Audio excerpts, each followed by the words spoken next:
안녕하십니까. 오늘은 그 미래노동개혁 포럼 14차 저희들 모임인데요. 오늘 그 주제는 인공지능의 노동법 이슈와 정책 과제라는 그런 내용으로 해서 요즘에 이제 디지털 기술 발전에 따라서 노동법에 여러 가지 이슈들이 있는데 주로 이제 디지털 기술 발전이 되면은 일자리 뭐 대체 문제 뭐 이런 것들도 많이 논의됐는데 사실은 이제 기업 내에서 채용 과정이라든가 또 인사 여러 가지 과정들, 그다음에 이제 마지막에 고용 종료 과정 이런 것들이 인공지능의 그 발전에 따라서 노동법 이슈로서 어떻게 될 것인가 그런 관점을 좀 우리가 검토를 할 것 같습니다. 그리고 이 계획을 할 때는 사실은 개인적으로는 그 디지털 기술 발전에 따라서 우리나라 현행 노동법의 어떤 개혁이랄까 하여튼 진전시키려는 검토 사항이 뭔가라는 그런 관심을 갖고 있었는데 그런 시발로서 오늘은 인공지능의 노동법 이슈와 정책 과제라는 것을 한국노동연구원에 계신 양승엽 박사님을 통해서 얘기를 듣도록 하겠습니다. 네, 부탁드리겠습니다. 예, 안녕하십니까. 노동연구원의 양승엽입니다. 그러면 이제 그 인공지능이 이제 세부 주제는요. 이게 인공지능의 노동법 이슈와 정책 과제라는 것입니다. 뭐 여러 가지 이제 고용 노동 분야에서 이제 법학이라는 노동법에 이제 초점을 맞추어서 진행을 하도록 하겠습니다. 뭐 인공지능에 관해서 이제 여러 가지 정의가 있을 수 있겠지만 이제 보통 우리 이제 인공지능이 이제 사람처럼 생각하고 행동한다는 것이죠. 그런데 이 사람처럼 생각하고 행동하는 것의 그 최종적인 것은 사람을 대신해서 뭔가를 이제 결정하고 행위한다는 것입니다. 그래서 이제 우리 이제 노동 영역에서는 이제 보통 사업주를 이제 포함한 사용자와 그리고 이제 근로자로 이제 양분될 수가 있겠는데요. 그러면 이제 인공지능이 사용자를 대신해서 생각하고 결정을 내린다면, 그리고 이제 인공지능이 근로자를 대신해서 생각하고 또 일을 한다면 어떻게 변화가 할까? 그리고 거기에 맞춰서 우리는 어떤 분쟁이 생길 수 있으며 또 거기에 대한 이제 대안은 그러니까 대응은 무엇인가를 한번 생각해 볼 수가 있습니다. 일단 이제 그 근로자, 인공지능이 이제 근로자를 이제 대신할 때는 이제 우리 사회가 이제 많은 관심을 가지는 고용의 문제로 넘어갈 수가 있습니다. 그래서 근로자를 아무래도 대체하겠죠. 그러면 이제 뭐 대규모 기술적 실업이라는 것이 발생을 할 것이고, 그리고 이제 어떤 새로운 기존의 근로자들이 이제 새로운 분야로 이제 이직을 해야 될 것이고, 그러면 거기에 뭐 생계 지원이라든지 직업 훈련이 이제 뒤따라야 될 것입니다. 이거는 이제 어떤 고용 분야로서 본 발표에서는 끝에 가서 조금 다루도록 하고요. 저의 관심사는 일단 사용자 대신 인공지능이 판단하고 결정을 내릴 때 어떤 문제가 일어날 수 있을 것인가라고 생각을 하는 것입니다. 이제 우리가 이제 사업주, 사용자가 이제 근로자와 이제 제일 먼저 근로계약을 이제 체결하겠죠. 근데 그 근로계약을 체결하는 과정이 바로 채용입니다. 그래서 채용 단계, 아직 정식 근로자는 아니지만 구직자와 어떤 사업주와의 어떤 그런 법률적인 관계, 그리고 이 사람이 근로자가 되면 이제 이 사람하고 여러 가지 이렇게 인사 노무상의 뭐 지휘 명령을 내리겠죠. 그래서 뭐 인사 단계에서는 우리가 흔히 전보라 불리는 배치 전환 이런 것이 있을 수가 있고, 인사 고과 문제, 그리고 이제 어떤 징계 문제, 그리고 해고 문제, 해고도 뭐 징계 해고, 정리 해고라 불리는 경영상 해고, 그리고 이제 통상 해고 중에 한 분야인 저성과자의 통상 해고, 이런 문제들이 있을 수가 있습니다. 그래서 이때 나타날 수 있는 이제 법적 쟁점과 이제 어떤 그 대안을 검토해 볼 것이고요. 그리고 또 이제 두 번째가 이제 또 고민이 되는 것이 뭐냐 하면, 이제 그 일종의 노동법이라는 것이 이제 그 노동자들을 이제 보호해주기 위해서 사용자들에게 많은 의무 규정을 갖고 있습니다. 뭐 근기법도 마찬가지고, 뭐 특히 산안법, 산안법에서는 여러 가지 이제 산업 안전에 관한 것들이 있는데요. 그러면 이제 사용자 대신 인공지능이 이제 어떤 판단을 내렸을 때 어떤 그 과정에서 불법 행위가 일어났을 경우 민사 책임, 형사 책임을 이 인공지능이 오로지 부담할 것인가, 뭐 독자적인 전자인격이라는 거를 부여해서 그쪽으로만 책임을 묻고 사용자에게는 면책을 시켜줄 것인가 이것에 관해서 한번 또 검토해 볼 필요가 있다라고 생각을 하고 있습니다.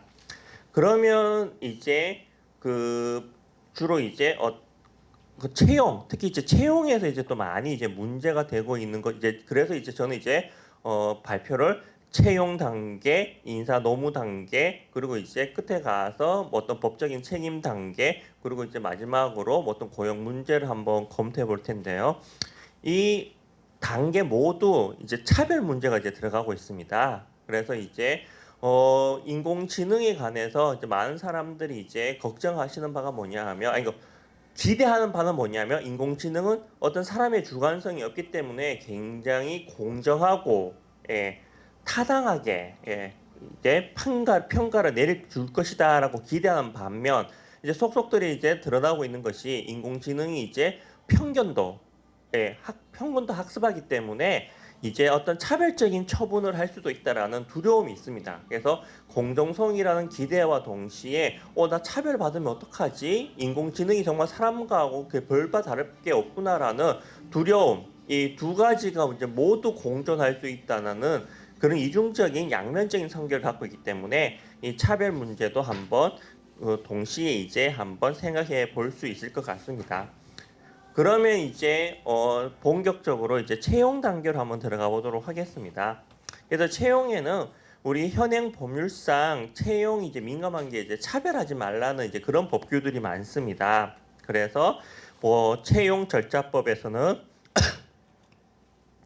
수집을 금지하는 정보들이 많습니다. 그래가지고 뭐 가령 뭐 용모라든지 그런 신체적 조건이라든지 뭐 고향이라든지 혼인 여부, 재산 뭐 이런 것들을 수집하지 말라라는 것이 있고요. 그 외에 이제 뭐 남녀 고용평등법에서는 이제 성을 근거로 해가지고 어떤 채용에 있어서 차별해서는 안 된다라고 얘기하고 있죠. 그 외 국가인권위원회법이라든지 고용정책기본법에서는 이제 합리적인 이유 없이 성별, 신앙, 뭐 연령, 신체 조건, 사회적 신분 이러한 것들을 이유로 차별해서는 안 된다라고 규정하고 있습니다.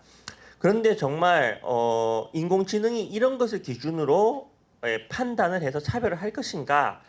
그것에 관해서 기술적으로 완벽히 이제 막을 수 있다라는 것을 현재 제가 공부하기에는 100% 막을 수는 없다라는 것이 결론인 것 같습니다. 그렇기 때문에 결국은 사람이 만드는 프로그램이기 때문에 한번 이제 검사를 해봐야겠다. 그러니까 본격적으로 활용하기 전에 이 인공지능 프로그램이 뭐 채용 단계라든지 뭐 여러 가지 쓸 때 인사적인 뭐 처분을 내릴 때 어떤 편향되어 있지는 않는지 한번 검사를 해봐야겠다라고 해가지고 이것을 이제 외국에서는 이제 편향성 감사라고 해가지고 바이어스 오디시라는 말을 이제 쓰고 있습니다.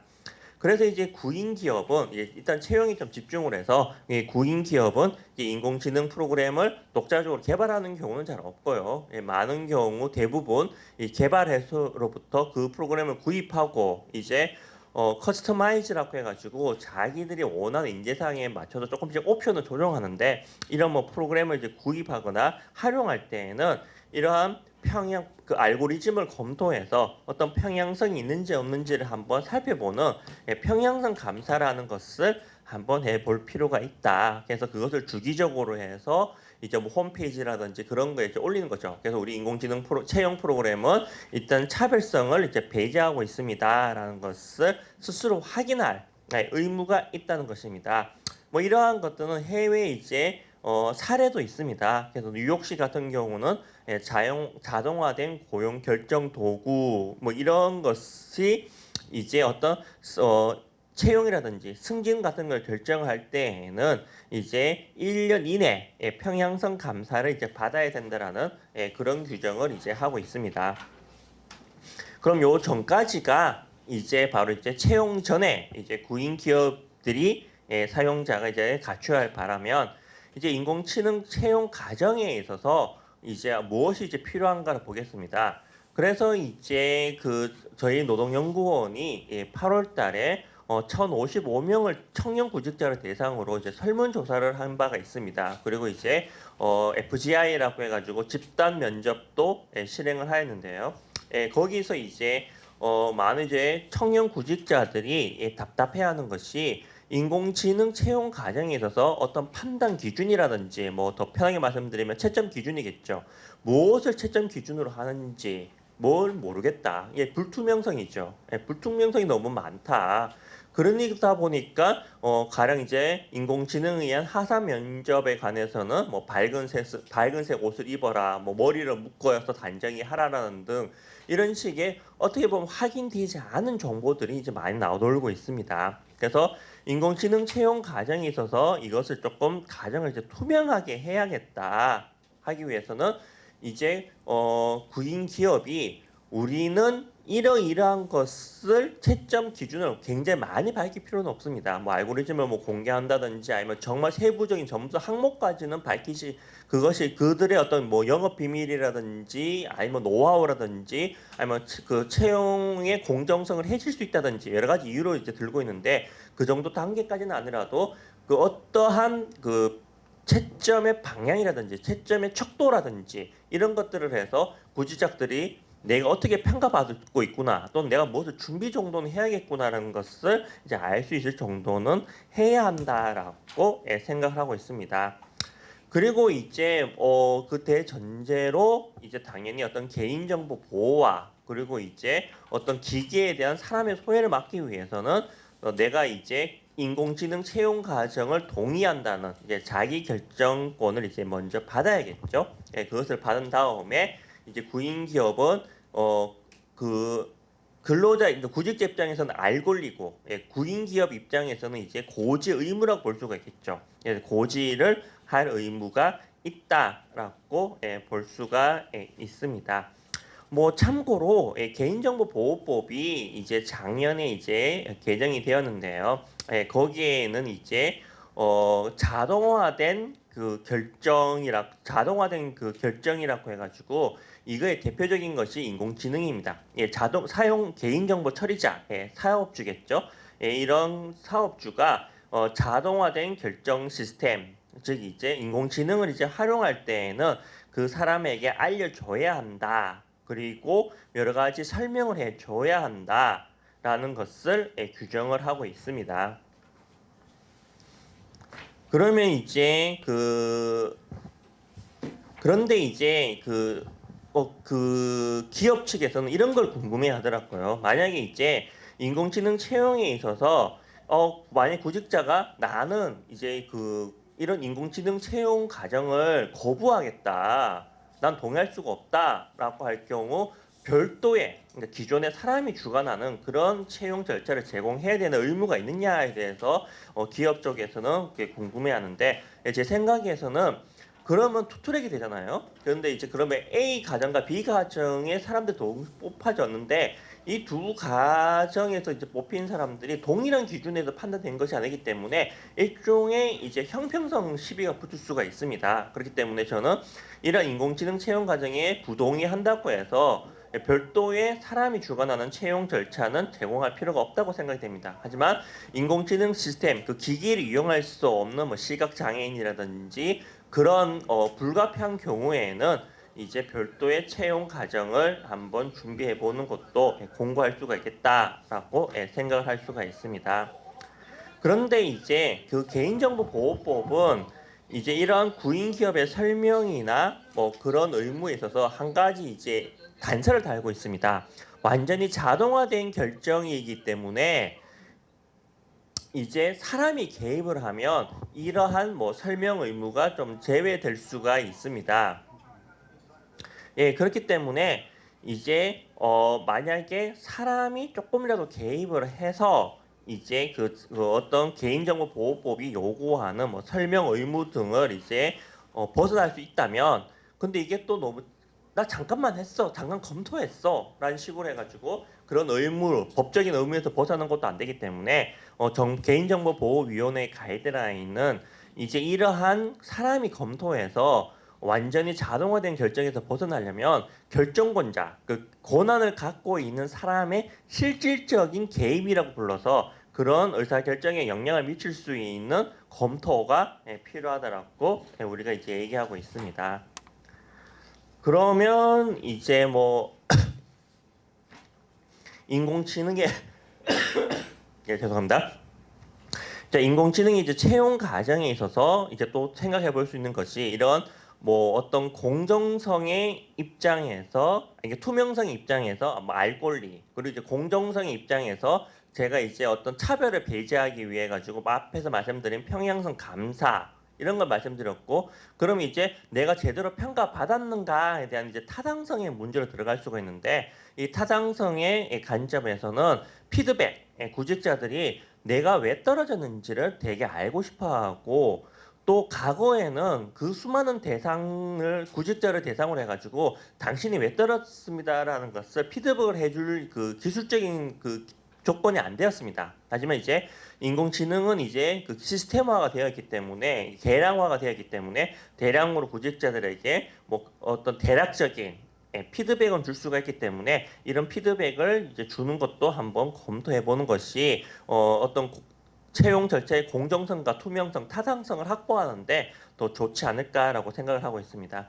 그러면 이제 인공지능이 이제 주로 이제 인사 노무 단계에서 이제 활용되는 경우를 이제 생각해 볼 수가 있는데 노무 단계는 아직까지 활발하지 않지만 이제 인사 단계에서는 어느 정도 자료 정보 수집 차원에서 이제 이용되고 있는 것 같습니다. 그럼 주로 이제 문제되는 것이 뭐 배치 전환, 징계, 인사 고과 뭐 이러한 것들이 이제 문제가 되는데요. 그럼 이제 배치 전환, 주로 전보라 불리는 이런 거에 있어서 우리가 단순히 이걸 계량화, 양적인 데이터만으로 이 배치 전환, 인사 전보 이런 것들이 공정하다, 타당하다라고 볼 수가 있는가? 우리 판례는 뭐 사업주의 업무상 필요성, 근로자의 생활상의 불이익, 뭐 협의 절차를 거쳤느냐, 그리고 이 앞에 양 두 개를 서로 비교 형량을 한다. 뭐 이러한 것들을 하고 있고 그 외에 이제 뭐 남녀고용평등법 같은 경우는 이제 그 성차별해서는 안 된다. 뭐 그런 것들을 이제 많이 보고 있습니다. 그리고 이런 즉 제가 드리고 싶은 말씀은 뭐냐 하면 규범적 판단에 어느 정도 들어갈 수밖에 없다는 것이죠. 그리고 이제 이러한 정보가 뭐 약간 징계성을 갖고 있다 하면 이제 징계에 관한 우리 근로기준법 23조가 정하고 있는 정당성 심사 같은 것들도 거쳐야 되는 것입니다. 그리고 이제 또 나중에 또 좀 더 설명드리겠지만 경영상 해고 같은 경우에도 뭐 그 해고 기준에 선발 그 대상자를 그 선발을 할 때는 이제 합리적인 기준이 이제 들어가야 되는데 이 합리적이라는 게 양적 데이터뿐만 아니라 그 사람의 어떤 그 상황이라든지 뭐 그런 형편까지도 다 규범적으로 봐야 된다는 것이 있고 통상해고에 의한 저성과자도 이 사람하고 도저히 일을 할 수가 없다. 더 이상 일을 지속할 수 없다는 사회 통념상의 기준이라는 것이 들어가기 때문에 상당히 많은 규범적 판단을 이제 하고 있다는 것입니다. 그러면 이러한 규범적 판단, 윤리적 판단이 이러한 여러 가지 인사 조치에 있어 가지고 요구가 되고 있는데 인공지능이 이러한 규범적 윤리적 판단을 할 수가 있을 것인가? 라는 것에 대해서 이것이 불가능하다. 기술적으로 인공지능은 양적 데이터로서 그 확률을 다음에 뭐가 나올지를 이제 확률로 이제 추론할 뿐이지 그것이 그러니까 타당하다 타당하지 않다라는 것은 할 수가 없다는 것입니다.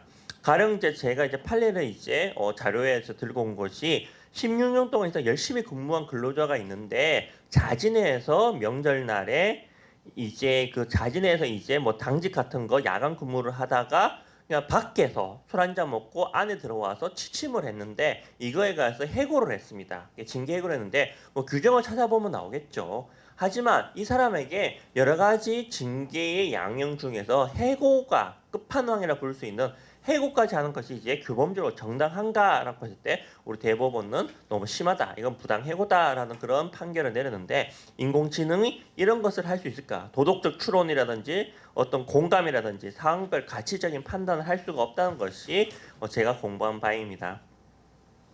그렇기 때문에 이제 결국은 이러한 최종적인 인사에 관한 최종적인 판단을 할 때에는 반드시 사람이 인사 결정권자가 반드시 인공지능은 이제 양적 데이터로 참고만 할 뿐이고 반드시 사람이 주관적 판단을 해야 된다는 것입니다. 만약에 이런 것을 거스를 경우에는 이제 근로자 입장에서는 많은 분쟁을 이제 그 제기할 수가 있겠죠. 이의 제기를 제기할 수 있기 때문에 좀 조심해야 될 사전적으로 이제 좀 조심해야 될 부분이 아닌가라고 생각을 하고 있습니다.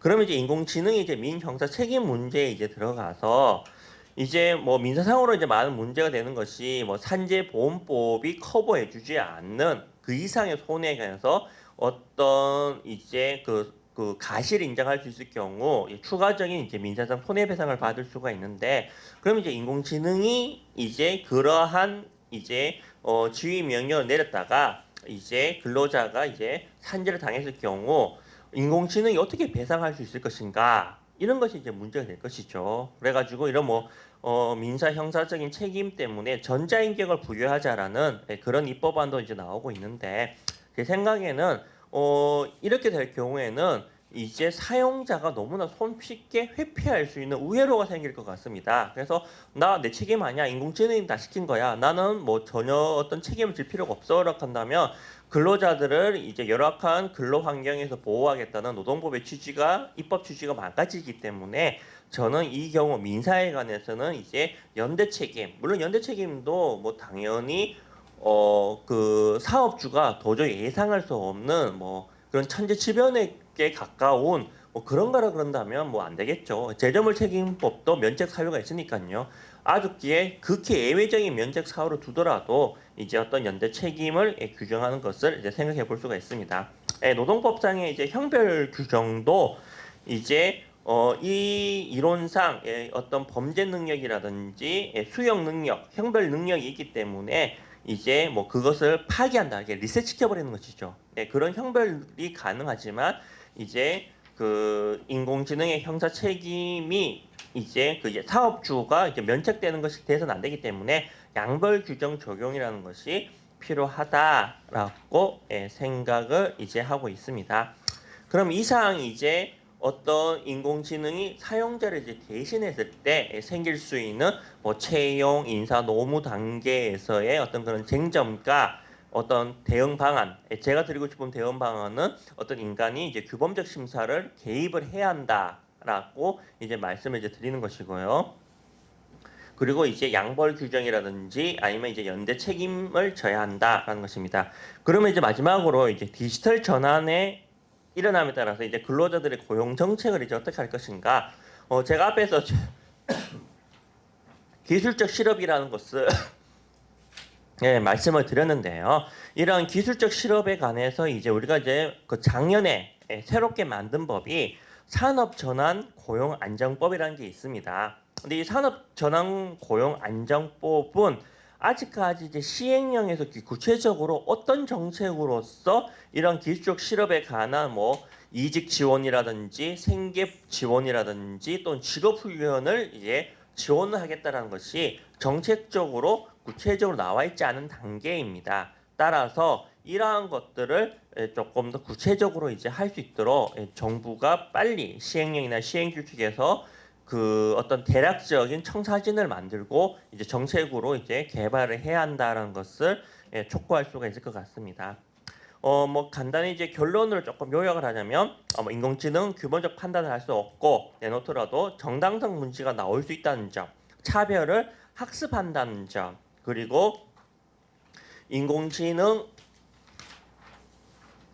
알고리즘의 비공개가 있어가지고 이제 그 불투명성으로 사람들이 해명을 요구한다는 점, 그리고 자연인인 인간이 부담해야 될 미인 형사 책임을 인공지능에게 배배할 수가 있는지 하는 점, 그리고 기술적 실업에 관한 점, 이러한 뭐 5가지 정도가 쟁점이라고 볼 수가 있습니다.